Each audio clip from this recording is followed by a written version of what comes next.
Welcome back to Out of the Rough. I'm Fred Arnold. I'm with Kaaron Williams. Kaaron Williams, the author of two books, a little bit of this and a little bit of that. And the second book, 20 Cruise Tips from a Platinum Cruiser.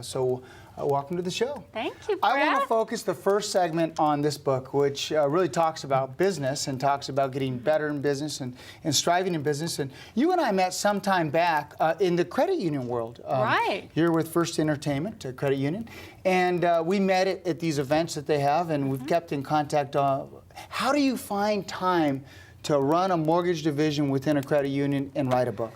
Well, you know, I do lead a busy life, but you got to make time for yourself. And one thing I think it's in common with the books and what I do at the credit union is I love helping people. So being a mortgage professional and also helping people through these books and giving them tips about things, I think is the same thing. You know, it is. I'm doing the originations, helping people get people in their homes. Later on, unfortunately, have to help them with modifications. That's not the fun part, but you got to do it. But you're helping people. I'm helping people. And that's what's most important, isn't it? Yeah, and that's really kind of my mission through all this, is helping people get what they want out of life. And that's what I'm trying to do here. Let's talk a little bit about the book and a little bit about some things that, what inspired you? There had to have been inspiration to write it's a business book with tips. What inspired you? Well, the rest of the book is called The Bruce O'Neill Way of Doing Business. So Bruce O'Neill was my dad, and you know, it's a little storyline in the book because it talks about tips that he gave me. You know, he was a very good businessman in Santa Barbara, and in his business, he had to do a little bit of this and a little bit of that to like get a buy in this world. And he built very successful business, and we modeled then my husband's business on that same model. So when I was thinking about it, you know, my dad unfortunately passed away, and I was trying to like think about a lot of things that he taught me in my life, and I thought, I better write some of this stuff down before, you know, you get that senior moment and it goes, whoa, you know. Well, what better way than to share in a book? So let's talk about a few things. One of them was a little bit of mentoring. Yes. That's something that you believe in. I do. I think that, you know, if you find somebody that's doing it right already, why not pay attention to what they're doing? Kind of see what they're doing, model maybe your business after theirs or things that you like to do about it. And it's not going to be exactly the same, but get those helpful tips. You know, mentoring other people too is really important. I've been mentored to countless people, and hopefully, you know, by offering them advice, just like my dad offered me advice, now I'm offering advice to people. So mentoring and also modeling your life on how other people do things. Two important points. One is successful people want you to be successful because that's how they became successful. And mentoring, learning from the best, learning from some of the challenges the best have done. But the other one is when you're helping somebody else, you're learning, aren't you? You are. You're listening to them and learning new things. And sometimes just having a little brief meeting and bouncing ideas off of each other, you know, it's a win-win situation all around because you're both learning in that.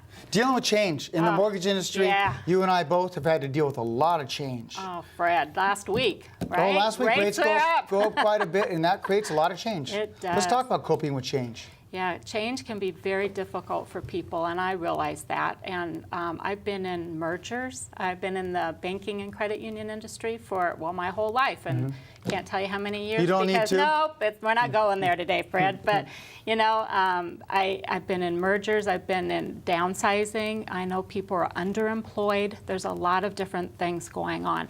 So change is very important, and I try to help people by giving them some tips about things. Well, let's talk about one or two tips. Sure. One of the tips I believe about change is you tackle a problem head on. You face the reality that things have changed, and you look at the change and don't be in denial. Right, and then how do you fit into that, and what are you going to do about it? So I have some action steps actually that I've written about, and that's kind of my model for success, I like to call it, because it's like you're finding something new maybe, you know. They say that when one door closes, another one opens. And sometimes two or three open. Yeah, I believe it, and that's happened to me. And I'm really glad. It's never easy, and walking away from something is very difficult.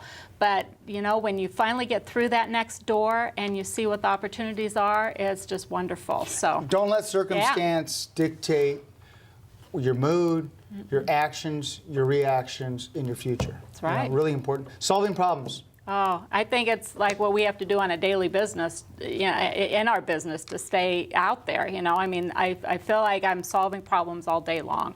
So what I'm trying to do in writing this and helping people with that is helping them to solve their problems by helping them realize, what do they like to do? What are they good at doing?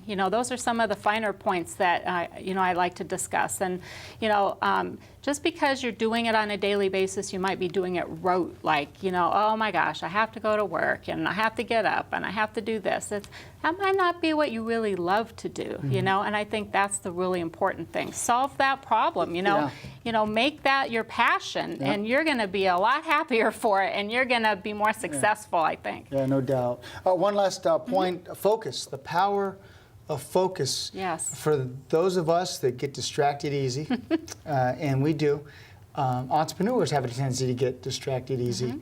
How do you stay focused? Well, I create lists, but that's just me. Everybody does things differently on, an iPad type of thing or paper list. It doesn't matter, but I like to focus on things and check them off. It gives you a sense of accomplishment, that type of thing, using Outlook. So those are just tools. But I have a cute little story to tell about, and people have probably heard it out there, that if you focus on something, you're more likely to get it. Then if you're not focusing on anything, then you're not going to get anything, or you're going to get something in random. So focusing on parking spaces. So I put that in my book, and this nice little guy wrote a column about me in the Burbank Leader last year. And he nicknamed me the parking space whisperer. And it was so cute, and it kind of stuck. So what happens is I go out, I think, oh, there's no parking spaces. Well, of course there aren't, because that's what I'm focused on.